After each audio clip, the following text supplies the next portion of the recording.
అఘోరాస్ అనే పేరు వినగానే చాలామందికి క్యూరియాసిటీ వస్తుంది. ఎవరు వాళ్ళు, ఎలా జీవిస్తారు, ఎలా ఆలోచిస్తారు అని. ఈ వీడియోలో అఘోరాస్ని జడ్జ్ చేయడం కాదు, కంపేర్ కూడా కాదు, సింపుల్గా వాళ్ళ జీవన మార్గం ఏంటి, వాళ్ళ భక్తి ఏంటి, వాళ్ళ ఫిలాసఫీ ఏంటి అని అర్థం చేసుకుందాం. ఎందుకంటే అఘోరాస్ అనేది ఫియర్ గురించి కాదు, షాక్ గురించి కూడా కాదు, అది ఒక కంప్లీట్ యాక్సెప్టెన్స్ గురించి. అఘోరాస్ అనే పదం సాంస్క్రిట్ నుంచి వచ్చింది. అఘోరా అంటే అర్థం భయం లేనిది, పీస్ఫుల్ స్థితి. అంటే మనం డైలీ లైఫ్లో భయపడిన చాలా విషయాల్ని శాంతివంతమైన దృష్టితో చూడగలిగే స్థితి. ఇది ఒక సెట్ కాదు, ఇది ఒక మైండ్ సెట్, ఇది ఒక spiritual maturity. Aghoras and lord Shiva మధ్య ఉండే డీప్ కనెక్షన్ ఏంటి? శివ అంటే వాళ్ళకి ultimate truth, creation, preservation, destruction అన్నీ శివాలోనే ఉంటాయని వాళ్ళు నమ్ముతారు. అందుకే ప్రకృతిలో ఉండే ప్రతి విషయం శివస్వరూపమే అని యాక్సెప్ట్ చేస్తారు. గుడ్, బ్యాడ్ అని డివైడ్ చేయరు, హై లో అని జడ్జ్ కూడా చేయరు. అసలు వాళ్ళ ఫిలాసఫీ ఏంటి? యాక్సెప్టెన్స్. మన సొసైటీలో మనం చాలా అలవాటు పడి థింగ్స్ని డివైడ్ చేస్తాం. ఇది మంచి, ఇది చెడు, ఇది ప్యూర్, ఇది ఇంప్యూర్. అఘోరా ఫిలాసఫీ చెప్పేది ఏంటంటే ఈ డివిజన్స్ అన్నీ మనం క్రియేట్ చేసినవే. ప్రకృతిలో అలాంటి బౌండరీసే లేవు. యాక్సెప్టెన్స్ అంటే సపోర్ట్ చేయడం కాదు, యాక్సెప్టెన్స్ అంటే రియాలిటీని ఎలా ఉందో అలా చూడడం. అఘోరాస్ ఎలా సాధన చేస్తారు? అఘోరాస్ లైఫ్లో ఎక్స్టర్నల్ షో ఏముండదు, వాళ్ళ ఫోకస్ అంతా ఇన్నర్ ట్రాన్స్ఫర్మేషన్ మీదే.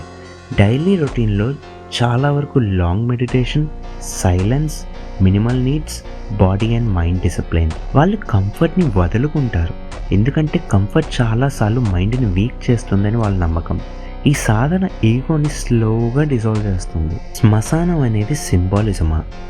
ఎస్, అఘోరాస్ శ్మశానంలో ఉండడం చాలా సింబాలిక్. శ్మశానంలో ఒక క్లియర్గా కనిపిస్తుంది, శ్మశానంలో ఒక ట్రూత్ చాలా క్లియర్గా కనిపిస్తుంది. Body temporary, identity temporary, life valuable. ఈ రియలైజేషన్ బుక్స్ చదివితే రాదు, ఎక్స్పీరియన్స్తో వస్తుంది.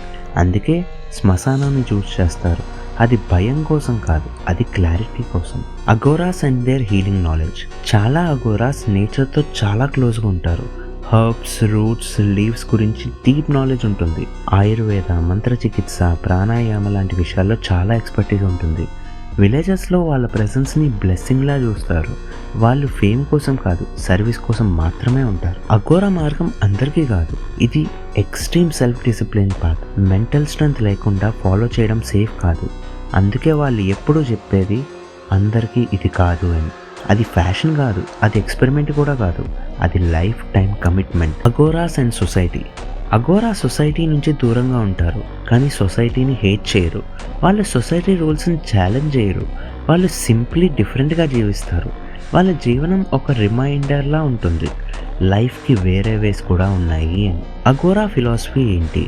అఘోరా ఫిలాసఫీ చెప్పేది భయం లేని జీవనం, ఈగో లేని దృష్టి, అటాచ్మెంట్ లేని ఫ్రీడమ్. డెత్ని యాక్సెప్ట్ చేయడం అంటే లైఫ్ని వాల్యూ చేయడం. సో ఫైనల్గా చెప్పేది ఏంటంటే అఘోరాస్ని చూసి మనం ఒకటి నేర్చుకోవచ్చు. మనం భయపడిన విషయాలు అర్థం చేసుకుంటే పవర్గా మారుతాయి. మీ పాత ఏంటో మీకు తెలుసు, మీ భక్తి ఏంటో మీకు తెలుసు, కానీ అఘోరా మార్గం మనకి ఒక డీపర్ పర్స్పెక్టివ్ ఇస్తుంది. ఈ వీడియో గురించి మీ జెన్యూన్ థాట్స్ చెప్పండి. అఘోరాస్ గురించి మీ అండర్స్టాండింగ్ ఇప్పుడు ఎలా ఉంది? Please like, share and comment in this video. What తెలుగుని సబ్స్క్రైబ్ చేయడం మాత్రం మర్చిపోకండి. Thank you.